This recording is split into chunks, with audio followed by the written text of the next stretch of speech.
Singhania Buildcon group presents Jana Gana मन property fest bumper lucky draw के साथ 20 जनवरी से 30 जनवरी तक। हम हैं सिंघानिया बिल्डकॉन। मध्य प्रदेश में एक सप्ताह बाद फिर से कोरोना संक्रमितों की संख्या बढ़ गई है। बीते 24 घंटे में 8,678 पॉजिटिव केस मिले, 5 मरीजों की मौत दर्ज की गई, जबकि 11,000 से ज्यादा मरीज डिस्चार्ज हुए। आंकड़े देखें तो बीते 24 घंटे में 919 कोरोना संक्रमितों की संख्या बढ़ गई। प्रदेश में 21 जनवरी के बाद कोरोना संक्रमितों के आंकड़े में कमी आने लगी थी। एक्टिव मरीजों की संख्या 66,000 के पार पहुंच गई और ऐसे में कोरोना के पीक आने को लेकर कयास लगाए जा रहे हैं। चिकित्सा शिक्षा मंत्री विश्वास सारंग का कहना है कि पीक कब है या कब तक आएगा, इस पर बहस नहीं करनी चाहिए। फिलहाल तो कोरोना संक्रमण गया नहीं है, ये सत्य है। 1-2 दिन के आंकड़ों को लेकर किसी भी नतीजे तक नहीं पहुंच सकते। कोरोना संक्रमण को नियंत्रित करने के लिए काम कर रहे हैं, सावधान रहने की आवश्यकता है।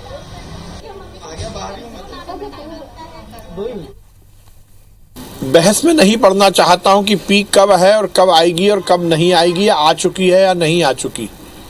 केवल आंकड़ों को लेकर बात करना ठीक नहीं है। मैं निवेदन यही करूंगा कि कोरोना है, कोरोना से अपने को और अपने परिवार को सुरक्षित रखने की जिम्मेदारी हमारी है। छत्तीसगढ़ में एक बार फिर कोरोना संक्रमण की रफ्तार घटती दिख रही है। बीते 24 घंटे में 3,919 केस सामने आए हैं, जबकि 11 की मौत हुई। राज्य में अब संक्रमण दर 8.44% पर आ गई है।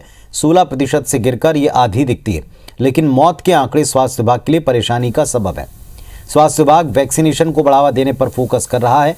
प्रदेश में 99% लोगों को पहला, 71% लोगों को दोनों डोज लग चुके हैं। इसके अलावा 59% किशोरों और 19% लोगों को प्रिकॉशनरी डोज भी लग चुका है। प्रदेश में औसतन 50,000 जांच हर दिन हो रही हैं और रिकवरी रेट भी 92% से अधिक है। महामारी नियंत्रण के संचालक डॉक्टर सुभाष मिश्रा का कहना है कि प्रदेश में फिलहाल कोरोना को लेकर स्थिति खतरे से बाहर है।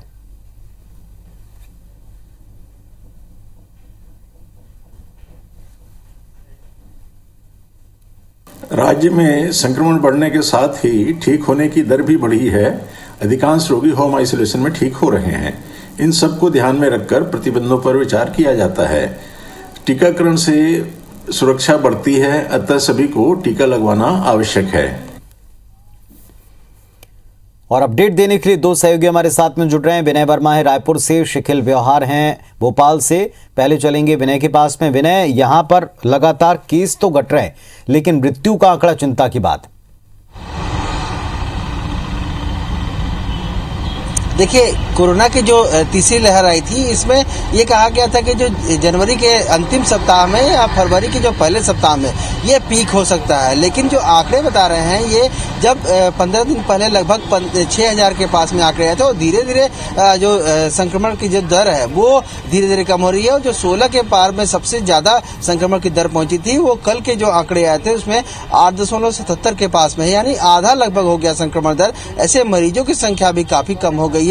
तो इस तरह से ये देखा जा रहा है कि संक्रमण की दर और जो कोरोना का पीक है वो आकर के छत्तीसगढ़ में गुजर गया है। लेकिन यहाँ पर भी मध्य प्रदेश की तरह यहाँ भी जो अधिकारी हैं स्वास्थ्य विभाग के, वो ये कह रहे हैं कि अभी संक्रमण दर के चक्कर में नहीं पड़ने चाहिए या पीक के चक्कर में नहीं पड़ना चाहिए। सबसे ज्यादा जो जरूरी बात है वो ये है कि अभी भी कोरोना का जो मरीज है वो सामने आ रहे हैं और उससे भी ज्यादा जो स्थिति ये खराब है कि यहाँ पर लोगों की मृत्यु हो रही है। इसका मतलब है कि जो वैक्सीनेशन नहीं लगवाए थे लोग, उनमें जो मौत हो रही है उसकी जो टारगेट है और जो मौत की जो आंकड़े हैं उसको कम करने का जो टारगेट है। और इसके पीछे का जो सबसे प्रमुख कारण है जो वैक्सीनेशन न लगाना, ये प्रमुख कारण बताया जा रहा है। और इसी कारण से जो वैक्सीनेशन की रफ्तार बढ़ाने के लिए विशेष छत्तीसगढ़ में काम किया जा रहा है। और जो नाइट में भी वैक्सीनेशन लगाया जा रहा है, जो अधिक से अधिक महाअभियान चला करके जो अधिक से अधिक लोगों को वैक्सीनेट करने का काम किया जा रहा है। तो टोटल वैक्सीनेशन पे फोकस है। और अब धीरे धीरे जो लोग मास्क नहीं लगा रहे हैं उन पर भी चालानी कार्रवाई उस पर तेज की गई है, ताकि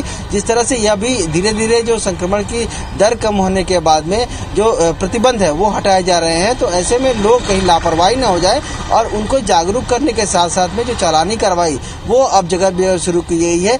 इसका पूरा उद्देश्य ये है कि संक्रमण की दर को, मरीजों की जो संख्या है उसको कम करना और जो मृत्यु है उसके आंकड़े में कमी लाना। चले तो आंकड़ों में कमी लाने के प्रयास लगातार कर रहे हैं और लोगों को केवल अपनी तरफ से वैक्सीनेशन की तारीख पर तय केंद्रों पर पहुंचना भर है और वैक्सीन लगवानी। शिखिल ब्यावर भोपाल से जुड़े। शिखिल, पिछले कुछ दिनों से आंकड़े घट रहे थे लेकिन फिर आंकड़े बढ़ते नजर आ रहे हैं। पीक आएगा नहीं आएगा इस बहस में सरकार कहती पढ़ना नहीं है, प्रिकॉशन लेना है।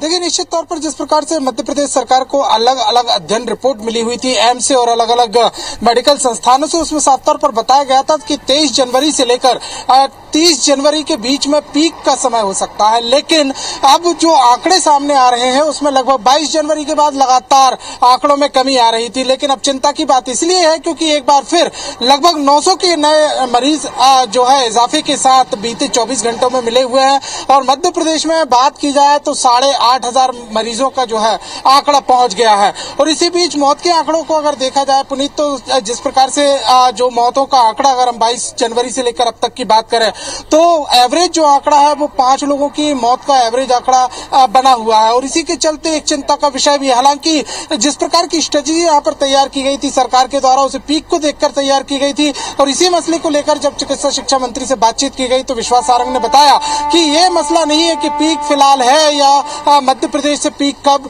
जाएगा और क्या आंकड़े आ रहे हैं। उन्होंने साफ तौर पर यही कहा कि लगातार मध्य प्रदेश में जो कोरोना संक्रमण के आंकड़े हैं वो मिल रहे हैं, मरीज मिलते जा रहे हैं और मौतें जो हैं वो भी लगभग उनकी भी मौत के आंकड़े सामने आ रहे हैं। तो ऐसे मामले पर सरकार की प्राथमिकता है कि इनको नियंत्रित किया जाए और वही वैक्सीनेशन पर जोर देने की बातचीत कही है। हालांकि एक बात और यहाँ पर सामने नजर आती है कि निर्देश दिए गए थे कि लगभग 80,000 टेस्ट प्रतिदिन यहाँ पर किए जाए, लेकिन 2 बार ये आंकड़ा जो है वो सरकार छू पाई और बीते 24 घंटों की बात की जाए तो लगभग 73,000 टेस्ट किए गए हैं।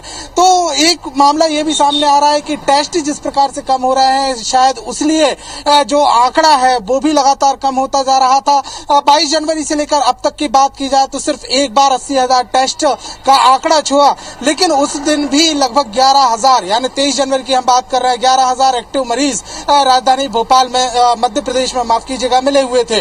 तो ये तमाम चीजें हैं जिस पर अभी फिलहाल सरकार को ध्यान देना होगा। जिस प्रकार से कोरोना संक्रमण के मामले अब बढ़ रहे हैं, पिछले 24 घंटों में लगभग 900 नए मामले जो है वो बढ़कर सामने आए हुए हैं। टेस्ट पर जरूर यहाँ थोड़ी बढ़ानी होगी और इसके अलावा जिस प्रकार से जो लापरवाहियां देखी जा रही है, फिर बात रेलवे की जाए या फिर बस स्टैंडों पर जिस प्रकार से जांच के दावे किए गए थे वो फिलहाल जो अभी जमीनी हकीकत पर खरे उतरते हुए नहीं दिख पा रहे हैं, उन्हें लेकर भी सख्ती और मुस्तैदी दिखानी होगी। हालांकि वैक्सीनेशन को लेकर मध्य प्रदेश देश में एक नया कीर्तिमान रचने पर है। लगभग 97% लोगों का टीकाकरण हो चुका है, 3% वही लोग बचे हुए हैं जो राज्यों के बाहर हैं। और कुल मिलाकर देखा यहाँ पर जाए तो सरकार फिलहाल सख्ती कर रही है, लेकिन कोरोना के जो आंकड़े हैं वो फिलहाल बढ़ते हुए नजर आते हैं। जी शुक्रिया आप दोनों का इस पूरे अपडेट के लिए। तो आंकड़ों से इतर वैक्सीनेशन के डोज लगवाने, इस पर दोनों जगह की सरकारों का पूरा ध्यान है।